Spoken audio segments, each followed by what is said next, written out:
안녕하세요. 정유국 목사입니다.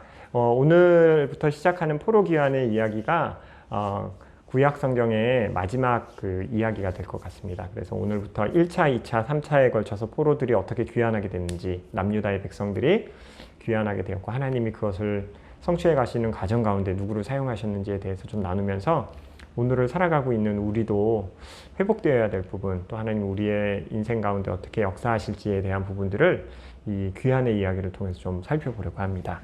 오늘 나눌 이야기는요, 포로 귀환의 이야기예요. 포로 귀환에서도 1차 포로 귀환의 이야기입니다.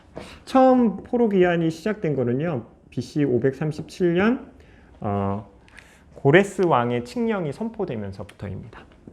고레스 왕.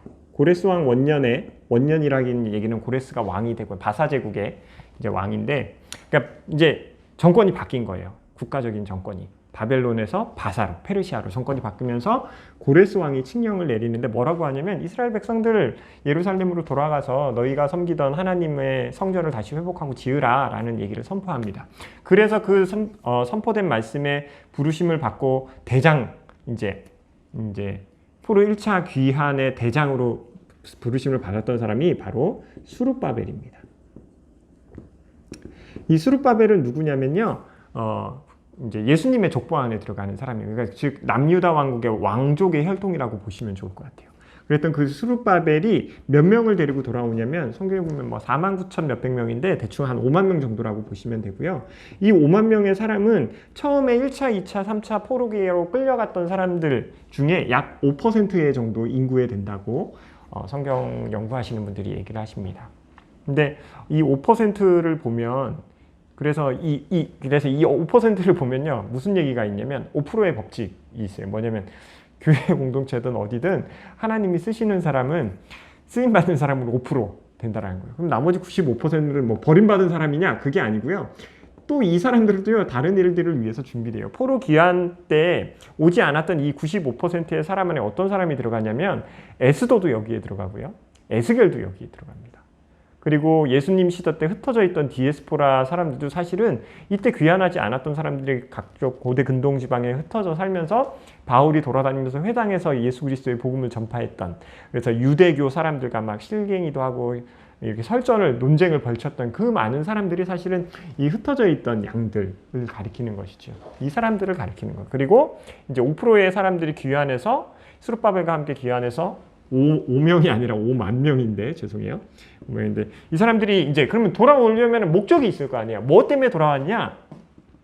성전을 회복하기 위해서 돌아왔어요.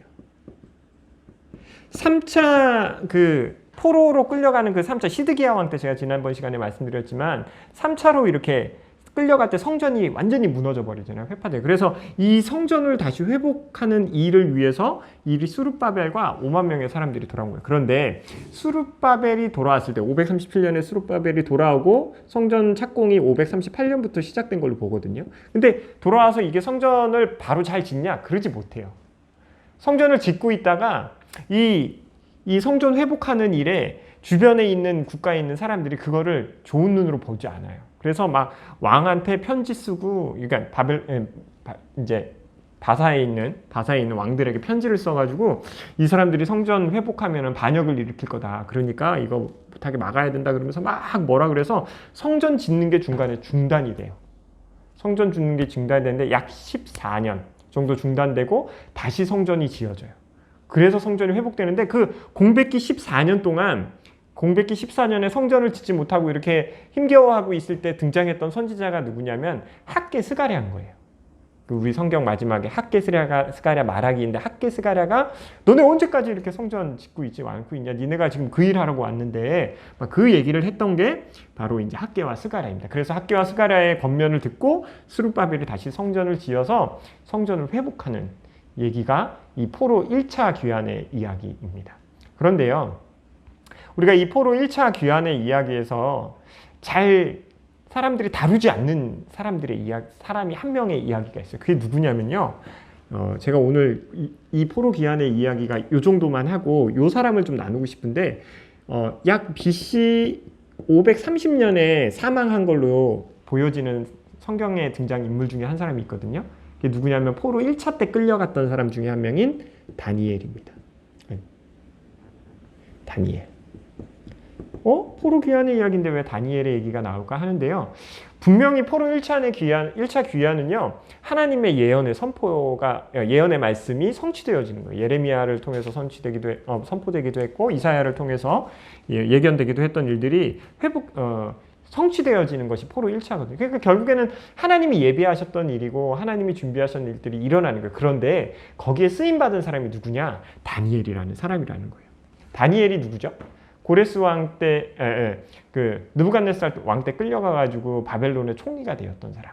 그리고 정권이 바뀌고 고레스 왕 원년 있을 때까지 총리를 지냈던 사람이 다니엘입니다. 근데 여러분 다니엘 아시죠? 죽음도 불사하고 하나님을 예배하고 경배하는 걸 멈추지 않았던 사람이에요. 이 한 사람의 역할이 큰 역할이 성경에는요 기록되어 있지 않아요. 그런데 우리가 성경을 다니엘서와 이 포로 귀환의 사이에 이 이야기의 흐름을 잘 묵상하고 읽다 보면요, 다니엘의 그 헌신과 수고, 하나님을 향한 꺾이지 아니하는 열정이 결국엔 하나님이 이 일을 고레스 왕이 포로를 귀환하는데 포로들을 귀환시켜 보는, 사실 고레스 왕 입장에서는요 포로 귀환 안 시켜도 되거든요. 그런데 그들이 그들을 귀환시킬 수 있도록 마음을 열어준 사람이 누굴까 했을 때 사실은 다니엘이 그 쓰임받는 통로로 쓰임받지 않았을까. 말씀도 해석해주고 꿈도 해몽해주면서 살아계신 하나님을 왕들에게 보여줬던 사람이라는 거예요. 오늘날 시대도요, 세상 가운데 다니엘 같은 사람들이 필요하지 않을까 합니다. 다니엘과 새 친구 같은 사람들. 세상에 나아가면요, 저희는 세상 사람들하고 똑같이 살게 되는 모습들이 있는 것 같아요. 돈을 버는 방식도 그렇고 살아가는 방식도 그래요. 그런데 다니엘은요, 바벨론의 황금 동상이 세워졌을 때도, 이렇게 층을 나눠서 세워졌을 때도 다니엘은 그거에 절하지 않았어요. 그에 절하지 않고 끝까지 하나님만 예배하고 경배했어요. 결국에는 그 속에서 하나님의 살아계심과 역사하심을 체험했던 다니엘의 모습을 다른 사람들이 보고도 네가 믿는 하나님은 정말 살아계신 하나님인 것 같다라는 고백을 할 수밖에 없었다라는 것이죠.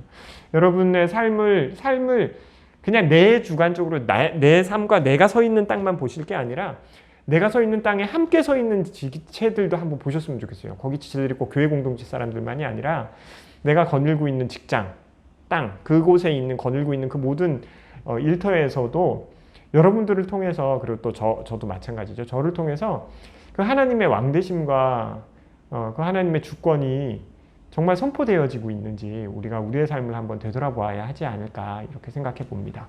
포로 1차 귀환의 이야기, 이 삶 속으로 들어가면 아마 이들도 쉽지는 않았을 거예요. 이제 이미 바벨론에서 다 정착했고 높은 관직을 받았던 사람들도 많이 있었습니다. 그럼에도 불구하고요, 그걸 다 포기하고 황폐해진, 70년 동안 버려진 땅이니까 얼마나 황폐해졌겠어요. 근데 그 땅으로 다시 돌아온 거예요. 뭐 때문에? 하나님이 일하실 것에 대한 믿음과 확신을 가지고, 또 하나님의 나라가 회복되어질 것에 대한 기대감을 가지고. 여러분, 우리도요, 이 하나님의 나라가 이 강의를 들으시는 여러분 한 분 한 분을 통해서 회복되어질 것을 믿으시고, 또 그것을 믿음으로 좀 오늘의 삶 가운데 버겁고 힘들고 관계 가운데 어려움을 겪는 사람들을 또 한번 품어보시는 그런 우리가 되었으면 좋겠습니다.